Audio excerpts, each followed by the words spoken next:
my heart, come now, I will test you with pleasure, enjoy yourself, but behold, this also was vanity. I said of laughter, it is mad, and of pleasure, what use is it? I searched with my heart how to cheer my body with wine, my heart still guiding me with wisdom, and how to lay hold on folly, till I might see what was good for the children of man to do under heaven during the few days of their life. I made great works, I built houses, and planted vineyards for myself. I made myself gardens and parks, and planted in them all kind of fruit trees. I made myself pools from which water the forests of growing trees. I bought male and female slaves, and had slaves who were born in my house. I had also great possession of herds and flocks, more than any who had been before me in Jerusalem. I also gathered for myself silver and gold, and the treasure of kings and provinces. I got singers, both men and women, and many concubines, the delight of the sons of man. So I became great and surpassed all who were before me in Jerusalem. Also my wisdom remained with me, and whatever my eyes desired, I did not keep from them. I kept my heart from no pleasure, for my heart found pleasure in all my toil, and this was my reward for all my toil. Then I considered all that my hands had done, and the toil I had expended in doing it, and behold, all was vanity and striving. After wind there was nothing to be gained under the sun. So this is a well-known passage in Ecclesiastes chapter 2, a beautiful passage, but it also is somehow it's difficult for us to grasp everything that Solomon is saying right there. Because you talk about pleasure, you talk about wisdom, and then sometimes for us this is a complex issue. And we do have, I say, a debate in our minds and our hearts over the reality of pleasure. Pastor Clinton last Sunday was talking about wisdom, that Solomon is in search of the meaning of life. Is the meaning? Is your life, do you have fulfillment in your life? The things that you do, and at the end of the day, you say, wow, this is good, right? This is worth it of doing it. So this is the idea of Solomon. Some people say that Solomon wrote the book of Songs of Songs, we find it here in the Bible, when he was young and in love. And then when he was a certain middle age, maybe his 50s, he writes the book of Proverbs with all the wisdom he could. And now that he's old, close to his death, he looks back. Actually, we see the word in this text that he looks back. He looks back and he sees that all is vanity. Everything that we do under the sun. And he repeats this word, under the sun, over 30 times in the entire book of Ecclesiastes. 30 times, under the sun, under the sun, under the sun. And he's searching for something. For sure, the book of Ecclesiastes is written, or was written, in the past tense. It's not something that he's doing right now. This is an older man who looks back at everything that he did. And now he presents to us another test. It's almost like he opens, he's in laboratory, he opens like all the tubes and everything that he has in his, on top of his desk, and he's ready to search and see where meaning is. Is it worth it? Or was it worth it to do all that I did? As he says, the pay of my work was but work. This is what he says. All my salary, all the gain that I had was more work. This is his idea. It's a difficult text for you to understand this, because you can think that this is quite depressing. But no, it's not. This is a wise man using the wisdom God gave him to understand his own experiences, his life, to be sincere to himself, to be honest to himself, to look at the mirror and say, you know what? This was good, this was not good. And now he presents in the first 3 verses this debate. And he actually mentions this, as you see here, the debate over happiness.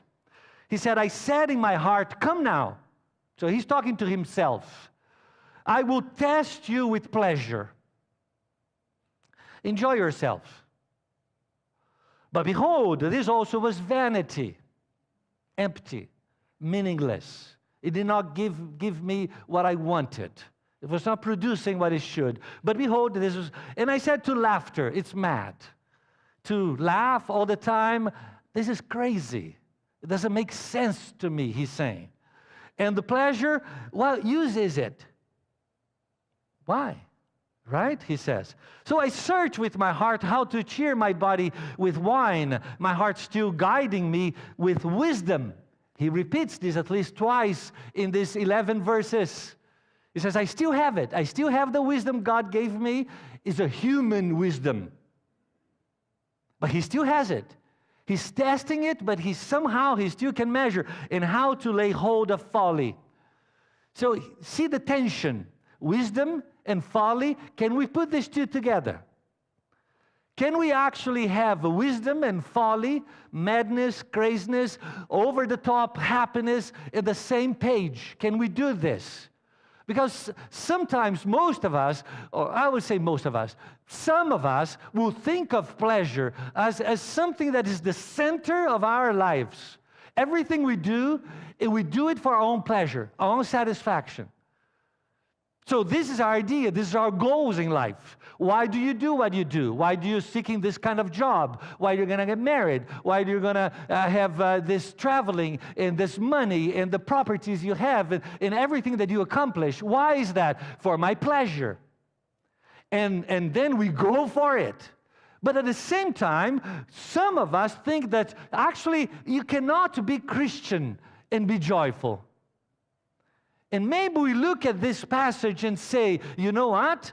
I can't be happy. Because Solomon had everything that he was supposed to have, work and family and money and fame and influence. And he says, no, this is vanity. So I forbid myself to enjoy life. It's a kind of asceticism that we have to ourselves that we cannot have pleasure. And then we cannot find a balance. And we ask ourselves, can we actually be a Christian and be happy?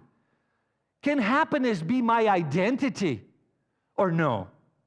Because we only see black and white. Either this is good or this is not good. Is there something in there? This is the central question for Solomon in these 3 verses. He's asking, wisdom and folly, can they work together or no? This is the idea for Solomon. There's a debate that many of us will have here and then, that we think that we feel guilty when we are enjoying life. Because we've been tainted by sin. So every time we enjoy life, we do something good. Oh, maybe this is not good. This is not supposed to be like this. This is one extreme. Or the other extreme, when we think that actually all that it is in there is for me to have pleasure. So pleasure is the center of my life. I never deny anything to myself because you know what? I'm the center of the universe. I have to have pleasure. Yes, yes, yes, all the time. I never say no to me. So there's the tension. And this is what Solomon is experiencing. After the debate, he goes and does the drive for happiness. He goes on for it. And then he says, well, let me say, how did I do it? I made great works. I built houses and planted vineyards for myself. I made myself gardens and parks and planted in them all kinds of fruit trees. I made myself pools from which the water, the forest of growing trees. I bought male and female slaves. Poor translation, by the way. The word is not slave, right? The same word used for Moses is servant. I had servants. I had employees working for me, maybe 10,000 of them. and had slaves who were born in my house.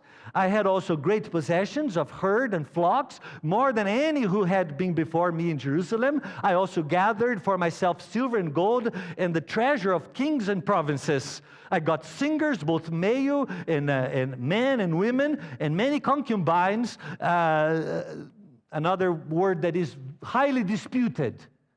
Concubine is a very old, almost untranslatable. It could also be musical instrument. We don't know. This is just a guess. But the delight of the Son of Man, I had it all, he says. I had it all. And then you say, wow, Solomon had everything. He had everything. Of course he can make the test. Of course he can come to his laboratory and now try it on, because he was powerful. He could do all of it. Let me ask you something. What if you had all the money? What if you had all the prestige? What if you had all the influence? And then take Solomon out of the picture and then think about you, your own reality. If this is not somehow a macro painting of our minimalistic life. We have this kind of small little life, but we do it in a certain degree. We do the same as Solomon did. Let me talk to you a little bit about Solomon. First of all, his kingdom and national security. A reign of peace and power. Think of this. Solomon ruled over all kingdoms from Euphrates to Egypt. So you know what it means? From Iraq to Egypt. How massive his kingdom was. This was Saul. Saul was the first king of Israel. This was David. This was Solomon in 40 years. Powerful. Massive. And all paid tribute and serve him. Same word, serve him. Right? Established 12 governors to supply his vast court and army. He maintained peace in Israel. No major wars in 40 years of Israel. Different from his father, who had his hand bloody of killing and wars. Solomon never fought a single war. He was in strategy. He was very good. He knew how to establish peace in the region for many ways. He was good at doing this. Maintained peace in Israel. Built and fortified key cities. If you go through the books of 1 Kings, you see in the main corners of Israel, he put main 45 massive city wall places to keep the enemies as far as they could. Peace.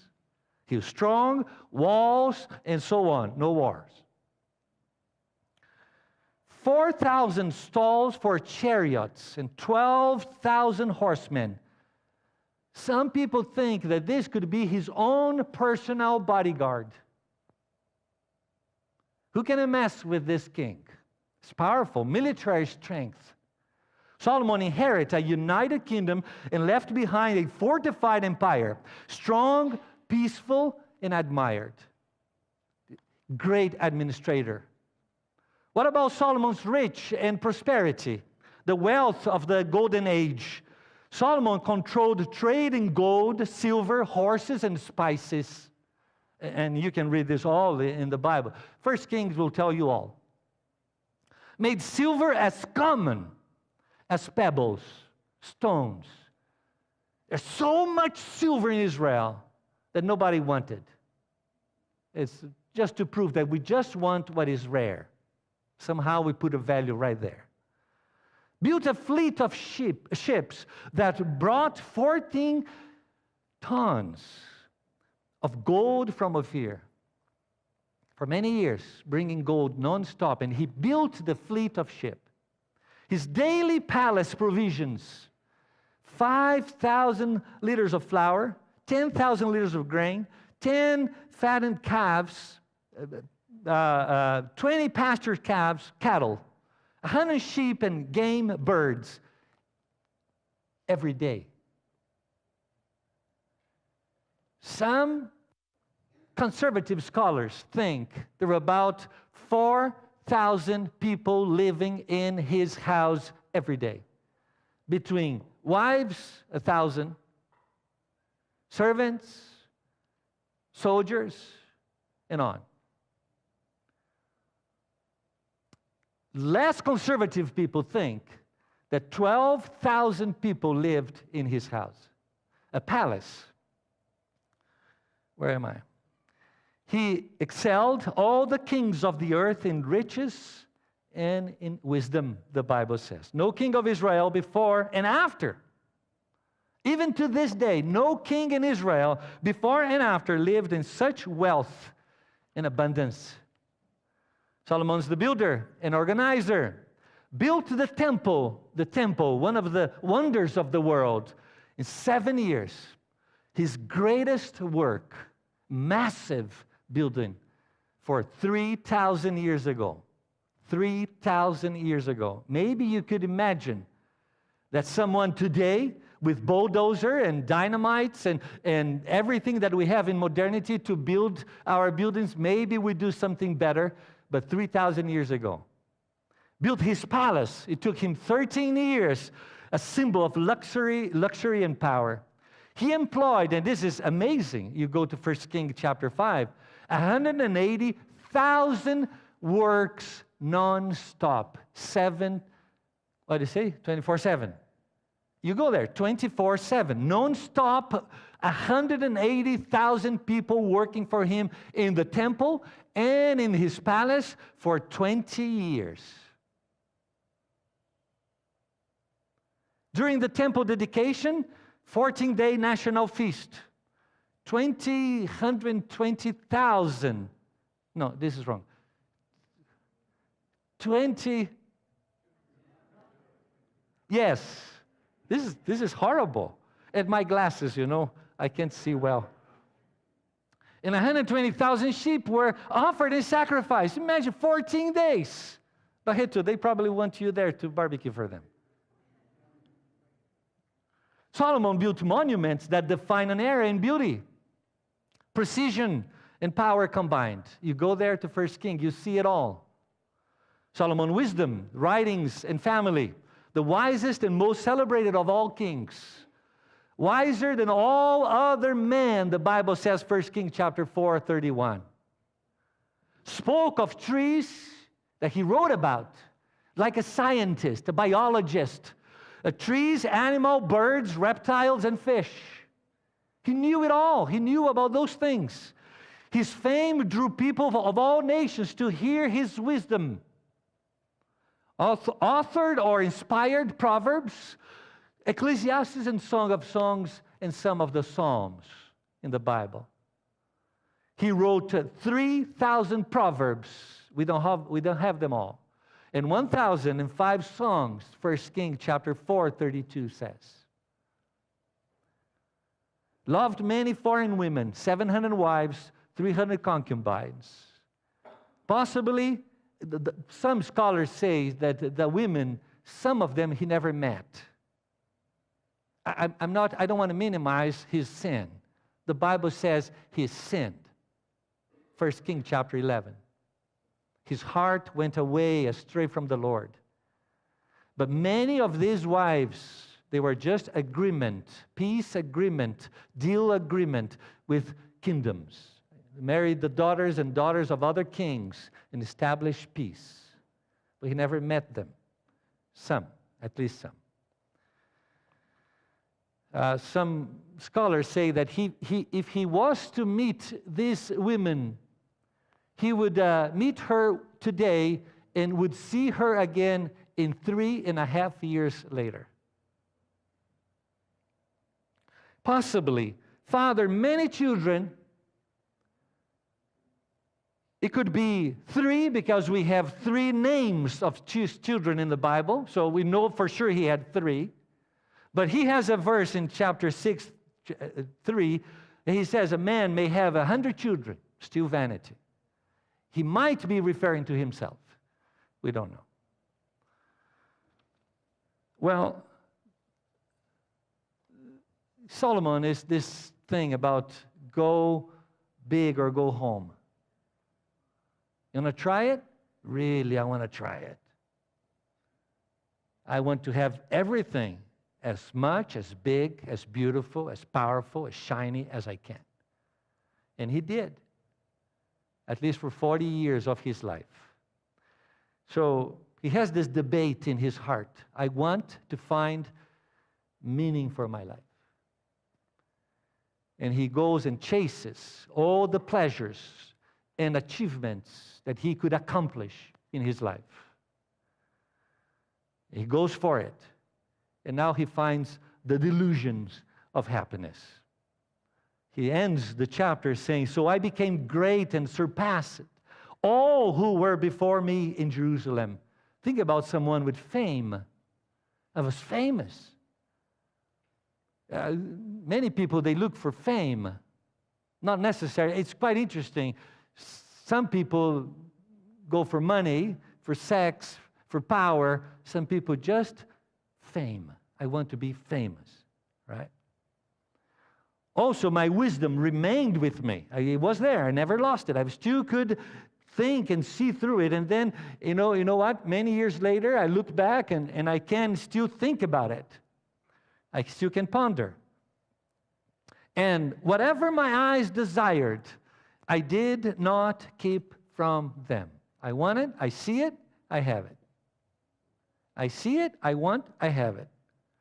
I kept my heart from no pleasure, for my heart found pleasure in all my toil, and this was my reward for all my toil. Then I consider all that my hands had done and the toil I had expended in doing it.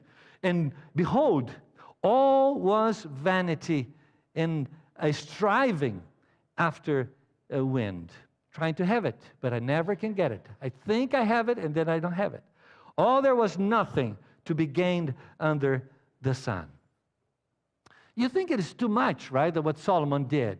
You may think this is too much, but maybe we're just settled for less, for a smaller dream. Maybe most of us, we settle, we're okay, we're fine with the American dream. As long as I have my family, my house, and I have so much stuff in my house to packed in my garage that I cannot afford to put my 2 cars inside the garage, I'm okay. I still remember when I first came to Canada, I told Louisa, I said, Louisa, if I ever come to the day that I cannot park my car inside the garage because I have so much stuff, hoarding, please tell me in my face, you're a sin. Garage is for the car. There we go.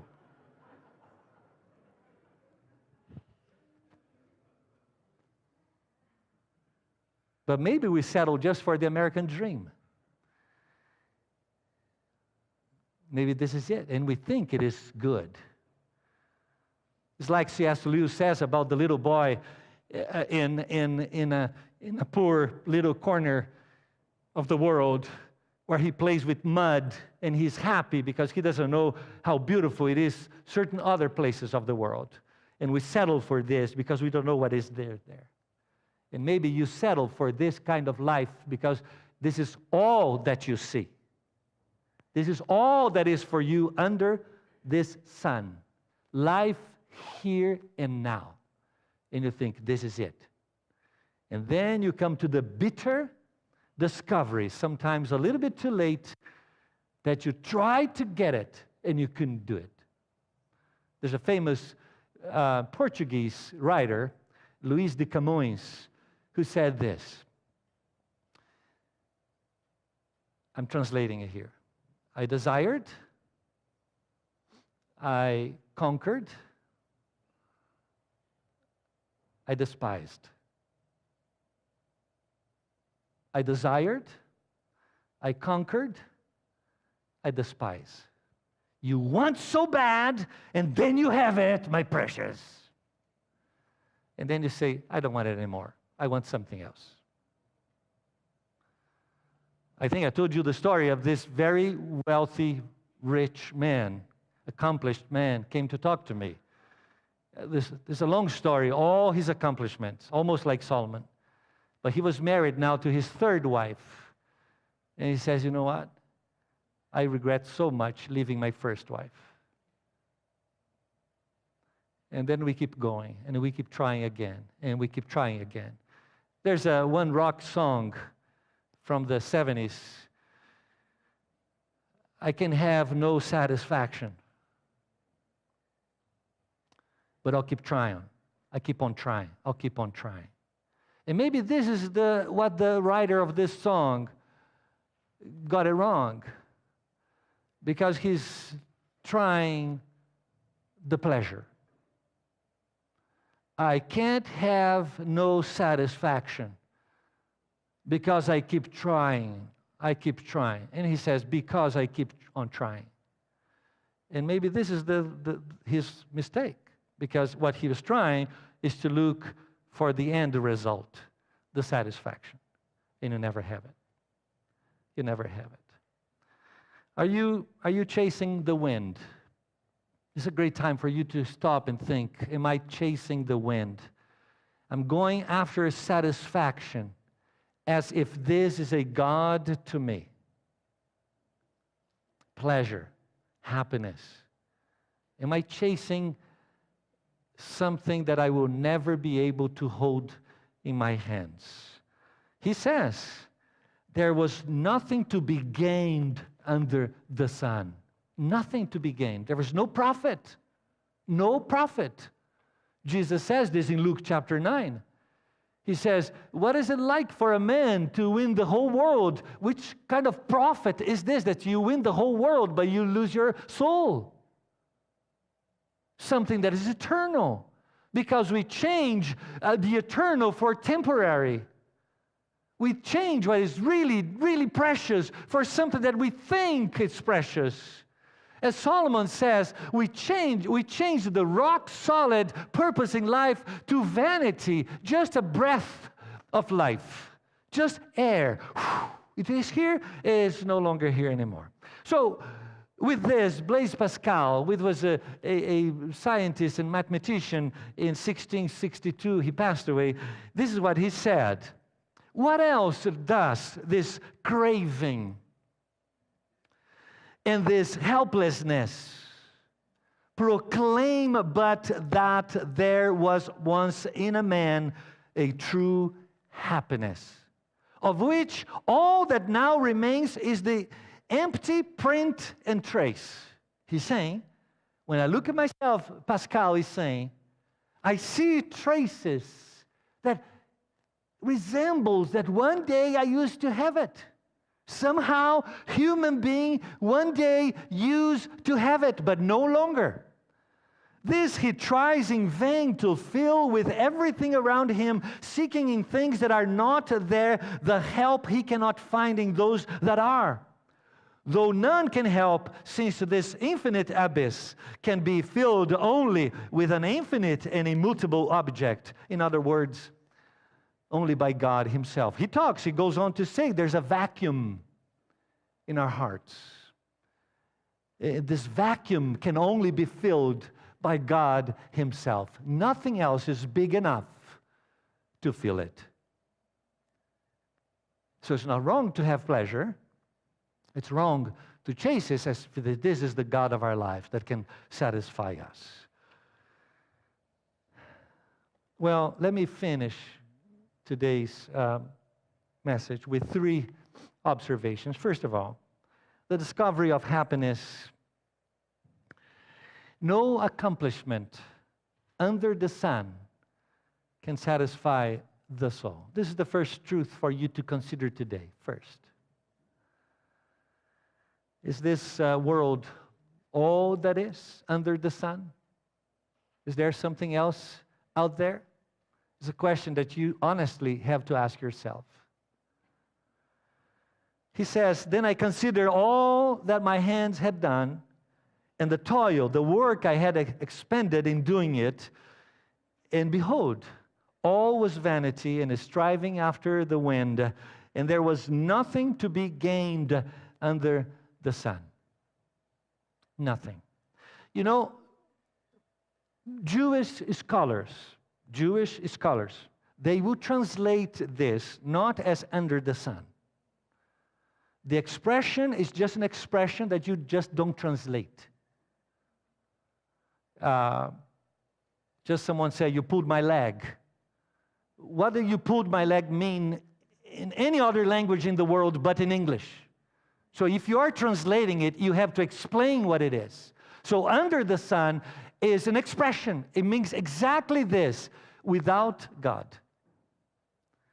This is it. This is what the Jewish scholars say, that there was nothing to be gained without God. If you remove God of sin, if you remove God of the picture, there's nothing for you to gain. There's no profit in life if you remove God out of it. In Luke chapter 12, Jesus tells a story of this man. He's rich, almost like Solomon. And he has this massive warehouse where he puts all his riches up there. And he's so happy with this that then again, he turns to himself and says, wow, let me build another one, and I'm going to have an even bigger warehouse. And you know what? I'm going to have everything. And then he has everything double. And then he says, oh, soul, be merry, he says. Be happy. Enjoy yourself because now you're good. One house is not enough. One clothes are not enough. One pair of shoes is not enough. One car is not enough. No, I need 2, 3, 4 of them. And then Jesus says, just like that, just plain, Jesus says, fool of you. Fool, this night your soul is required of you. So is the one who lays the treasure for himself and is not rich towards God. And Jesus will say in the book of Matthew, if you have to store up treasures for yourself, store up treasures in heaven. This is where your warehouse should be. With your prayers, with your obedience to God, with your worship, with your holiness, and on and on and on and on. And your faith in Christ. This is it. So no accomplishment under the sun. You can do it, and you can do it, and you can do it. Rockefeller, who in the early 900s was the richest man in the world, like maybe Elon Musk, something like this today, was filthy rich. And he's famously known for being asked by someone, how much money more do you need? And he said, just more $1. Just $1 more again and again and again and again. Never satisfied. Never fulfills you. The hole is massive. There are things, there are corners, hidden corners in your soul. The money cannot go there. In the deep chest where your soul resides, sex cannot go there. Power, influence cannot go there. It requires something else to touch it and give you satisfaction. Second point for you to consider. I cannot satisfy myself. Not only things, accomplishment cannot satisfy myself, but you know what? I'm not God. All of us, and this is the very much so original sin of all of us, we want to be like God, Genesis chapter 2 and 3. And we think that with us is different. Everybody else, yes, but not me. I'm a little different. I'm almost like God. So I have this idea. I was analyzing the book of Ecclesiastes, and it's quite interesting that in these 11 verses, he repeats the word I or myself almost 50 times. 50. Interesting, isn't it? Isn't it interesting? Come now, I will test myself, you heart, till I might see what was good. And then here, you see something very interesting. Because this text resembles very much Genesis chapter 1. Almost word by word. Solomon is experimenting, and he's duplicating what happened in Genesis chapter 1 when God says, come, let us build man. Let's make man. And let's have enjoyment in making it. And as God is doing this, Solomon also wants to create his own private world to himself. And then he says, I might see what was good. Exactly word by word what God said, that he created everything.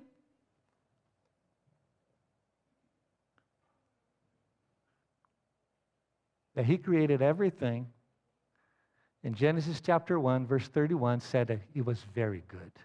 Remember this? Very good. Very good. Solomon says, I want that. I want that. I want to create everything and see that it was good. I made great works. I built houses. I planted vineyard. God made a garden, planted all kinds of trees. I made pools. God, right there in Genesis chapter 1, you have 2 rivers. And I brought male and female slaves. I created men and women. And I have people born in my house. I populated my palace with people. I had people under me. I had possessions. I gathered treasures. I had singers and musicians. And behold, what is the word behold? See. See.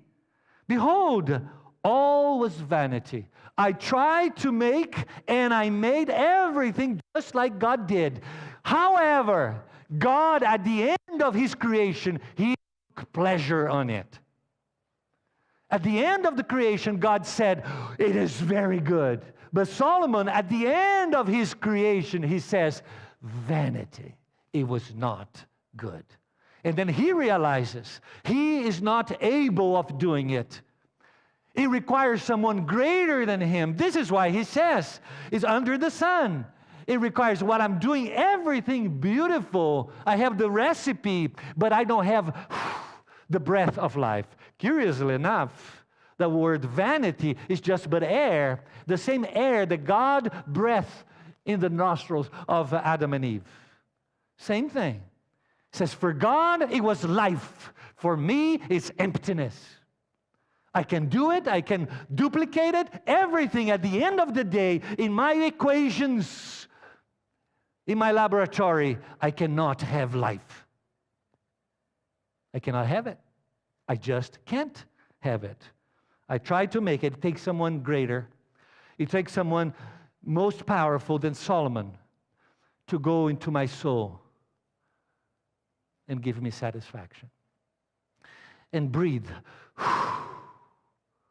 And then I'll be happy. I'll be alive. You know, the word happiness is the same word for blessed. Same word. To be blessed, to be happy is the same word in Hebrew and Greek. So this is what he's saying. I cannot bless you. Finally, I want to finish. Things cannot satisfy me. I cannot satisfy myself. Finally, only Jesus can satisfy our soul. I wrote a book, maybe you know this, it's called Nefesh.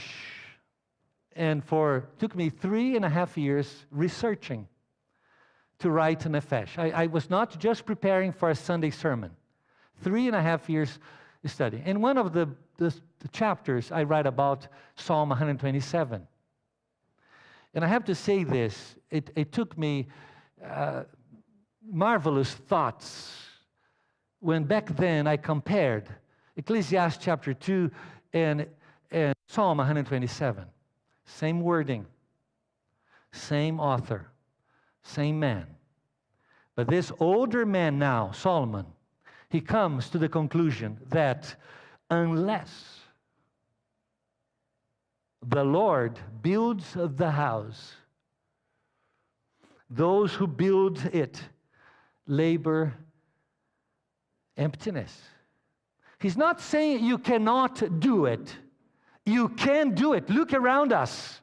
Go downtown Calgary. How many massive, beautiful buildings you have, and everything people do without God. Of course, God authorized us to do it, but none of us can touch it and say, now live. None of us can touch it and say, now be satisfied. You can eat. They say that this building in downtown Calgary is the second one with the most iron or concrete, I don't know what, in Canada. Second for one in Canada, in Toronto. You can eat it all. You're going to be empty tomorrow. It will never satisfy you. You can do it, but will never touch your soul. 1 Corinthians chapter 15, 58, Paul says, your labor, everything that you do, your labor in the Lord is not in vain. Same word. It's right there. You make known to me the path of life. In your presence there is fulfillment, a fullness of joy. It's only in your presence enough for today and tomorrow and eternity. Apart from me, Jesus says in John 15, you can't do it. You just can't do it. Well, I'm done. I don't know if you're here today chasing after the wind. I don't know if you've been trying, just like the song, I can't get no satisfaction because I try, because I try, because I try. Stop trying. Go to Jesus. This is not just saying. This is the truth. Only Jesus can satisfy you, and only Jesus can teach you and lead you into a life of fulfillment here and forevermore. Let's pray. Would you pray with me?